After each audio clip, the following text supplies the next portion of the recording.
PCORI, what we do, how we do it, I really want to kind of drill down on one of our targeted funding areas, and through that, share with you about engagement practices and how, as an organization, because really you have to deal with the institution. If you want to make change right, you have to change within the institution. How PCORI goes about involving stakeholders throughout all of its processes. So if you didn't know,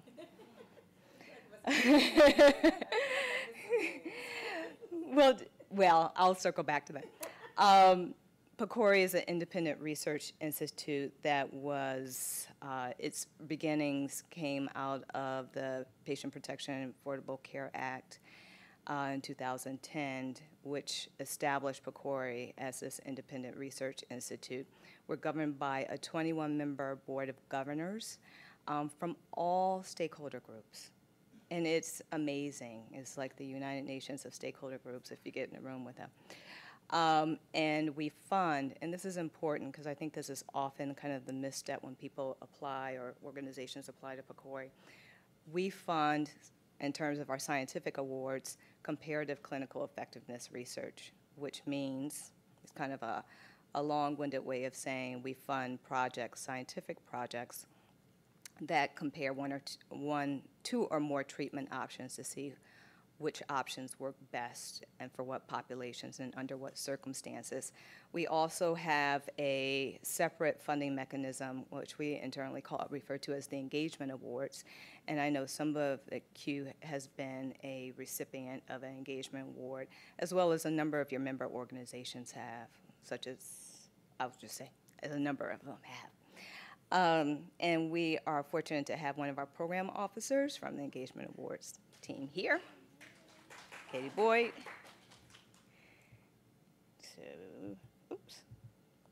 So this is what makes PCORI different.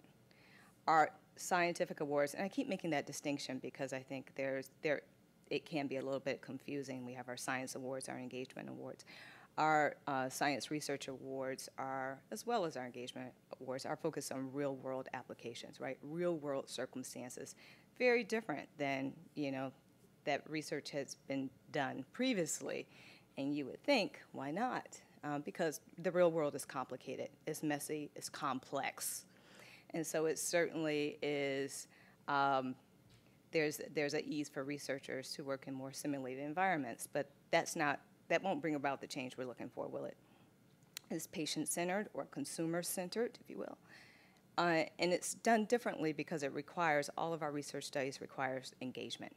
Engagement with the stakeholders that are meant to benefit from the work, the findings once they are determined. So addressing disparities is one of PCORI's national priorities. We have a funding track that is explicitly about addressing disparities. Within that, and let me say there's probably over 90 projects in that portfolio right now, so pretty significant investment. And not only that, outside of that portfolio, if we look at the entirety of PCORI's portfolio, you will see projects that address disparities across the board, across all our portfolios. The first targeted announcement we had was for the support of interventions that were addressing disparities with asthma. And so our asthma portfolio is quite rich. There's over 13 studies that comprise $46 million of investments from all over the country. It's quite an amazing array of projects that are looking with a tremendous range of interventions, all looking at how can we address the disparities of asthma, some with seniors, some with children, some targeted at caregivers, some in hospital settings, ED settings, some in clinical settings, and looking at combining two or more interventions together to see if it's the combination that works. So of those investments, 9 of those studies are explicitly about improving the asthma outcomes for African Americans and Hispanics, Latinos. Excuse me. And so you'll see here the range of projects. What was really nice of what came out of this effort was that there was the insightfulness to think about, like, how can we bring these groups together. So we actually created a learning network called the Asthma Evidence to Action Network, where all the PIs and all the patient partners, not all, but representatives of the patient partners, came together one or more times a year and talked about issues. And we'll see some of the faces of the people who were involved in those networks shortly. So why did PCORI decide to focus on asthma? Because 25 million Americans have asthma. That's 1 in 13 people, excuse me. 10 people over the course of each day die from asthma in this country, and the economic impact is tremendous. So if we look at African Americans, 10% of the population have asthma, 16% of the children within African American communities have asthma, as compared to whites or Caucasians, where it's 8.5% of the adult population, 7% of the children within the group. And if we look at Latinx, we are talking about 7% of Hispanics, but if you're Puerto Rican, there's a higher incidence, 15%. And in adults, 7% in children, and 13%, again, Puerto Ricans, if you're Puerto Rican. Oops. So again, a range of interventions, many of them included community health workers or included environmental assessments of homes and work settings to see if, again, the combination of community health workers or patient education or provider education would help to diminish some of the effects of asthma within different communities. So again, what makes our work different is that we require applicants to tell us how they are going to involve stakeholders throughout the research process. We created early on in collaboration with our advisory panel on patient engagement, a framework called the engagement rubric. And in applications, the PIs and study teams have to tell us, over the course of the entire study, what is your plan? What is your plan?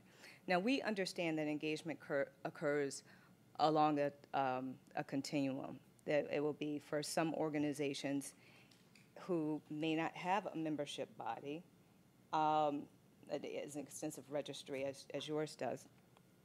It may look completely different as a community-based organization who has their doors open and is more walk-in traffic.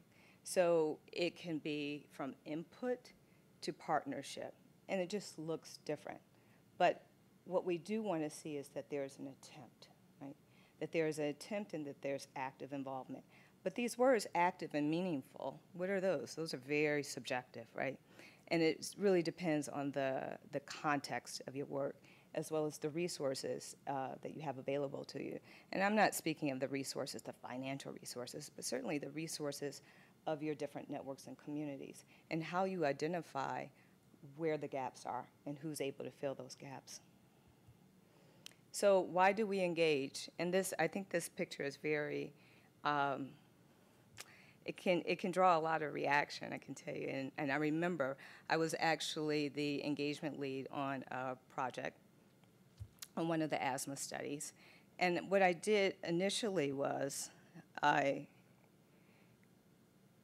talked to each of our caregiver partners individually, just before we had our first meeting, to let them know, hey, you're about to walk in a room.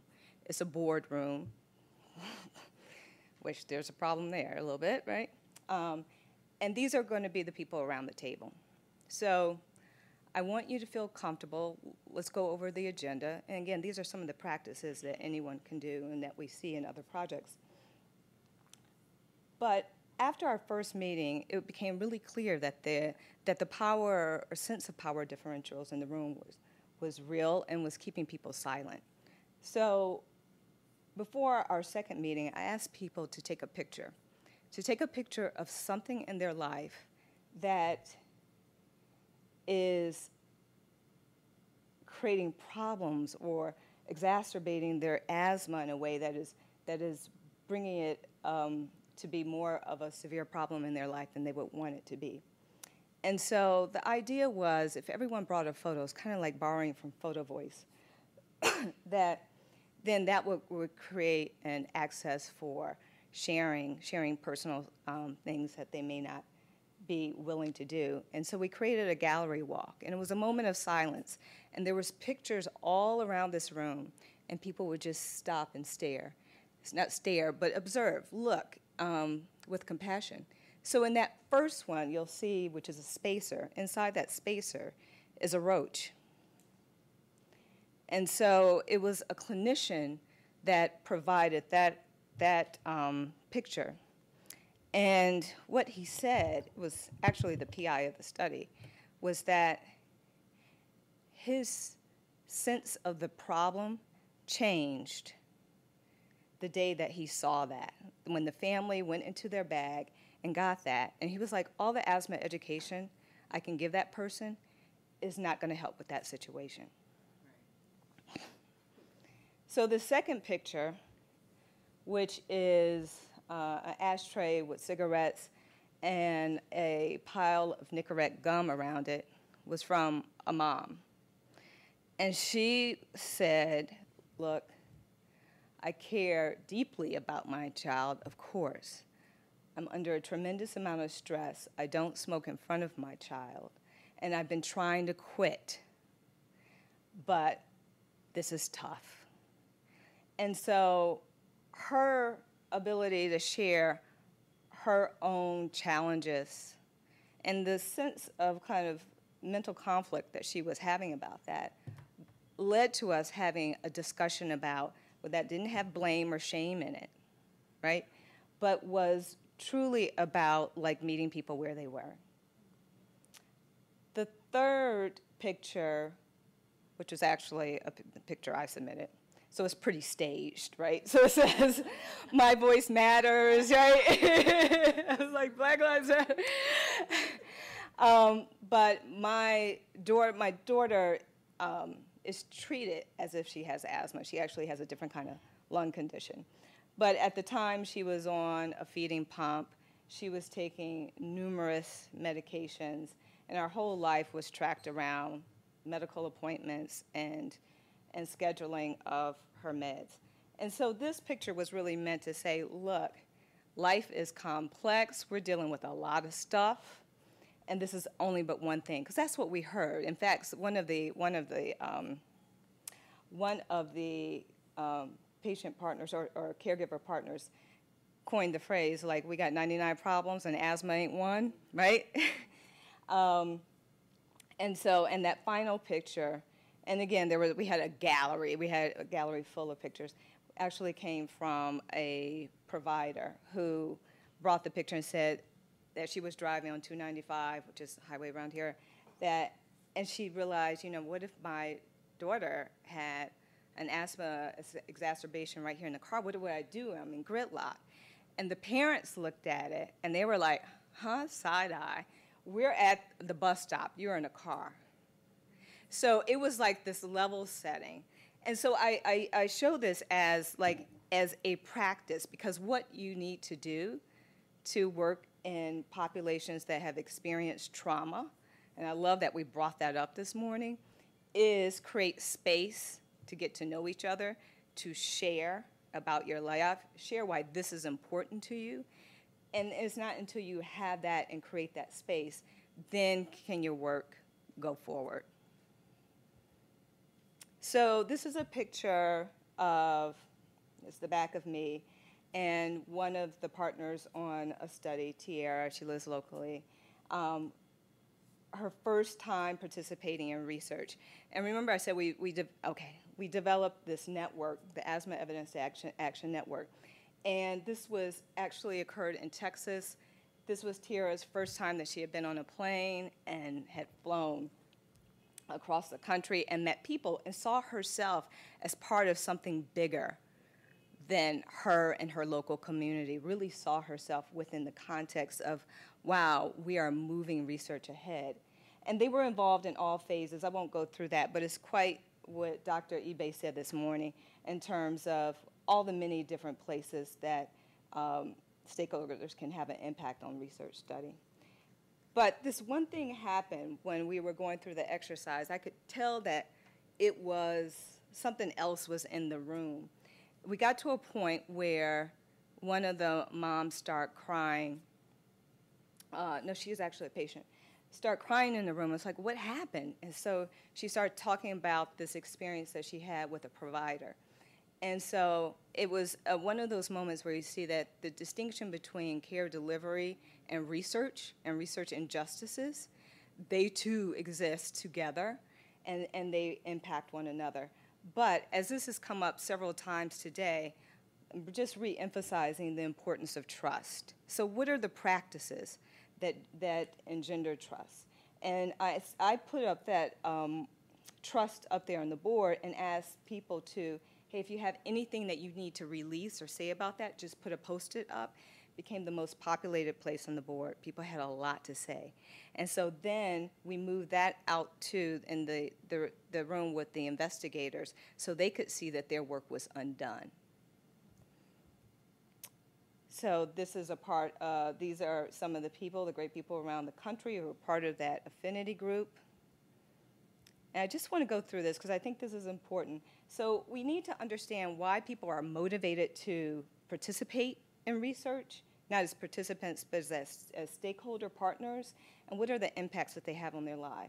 And so we did a survey at PCORI, and we heard from partners that they were interested in improving people's lives, representing a viewpoint, having a voice. For many of them, it felt like a political action, support and effective interventions, something that they had tried and been successful with them, and address a gap for underserved communities. And the impacts were tremendous for many of them.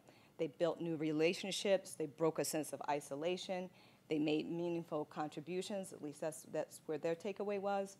They had a greater knowledge and enthusiasm for research, and they were seeing improvements in their own health or the healthcare system that they were involved in, and they were developing skills and professional opportunities.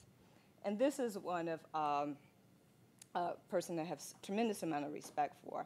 She is a self-identified introvert, and so through her partnership with her researcher, with the researcher that she worked with in North Carolina, this mom and teacher became an author. She wrote a book about the tragedy of one of her children passing, and she became a public speaker, something she had never seen in her life.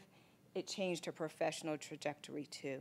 So speaking to motivations and impacts are important when you're partnering because you want to be able to promote the idea better so you can get research partners to join on board. And how do you do that? You speak to their own needs and what they're interested in, not your own. So I'll just wrap really quickly because I know Jeannie wants me to get off the stage. So that, again, going back to the point of you do this through changing your institutions, changing your organizations. How is a diversity of voices being represented now in your own organizations? Someone mentioned earlier about Lyme disease and kind of the stereotypes that it's a white condition, disease, affliction, and it doesn't look like me. Well, how can you change that? And you do that throughout who's also in your organization. And so these are some of our own priorities. I just want to say in this complicated image is about the many points within PCORI that we involve stakeholders throughout everything. So just as a closing, there are materials that are available on PCORI's website that you can access to learn more about engagement practices. I'm just going to go through this. I'll make this available, and resources. And just to say that in a year, we are doing a scientific study on engagement within our portfolio. So if I were to be invited back in a year, I would really be able to tell you about what the findings are, what are the conditions that are truly making for successful engagement within our portfolio. So I think the key takeaway is that engagement in priority populations, not much different than regular populations, except for the trust issue, is significant. So how are you going to work to achieve that?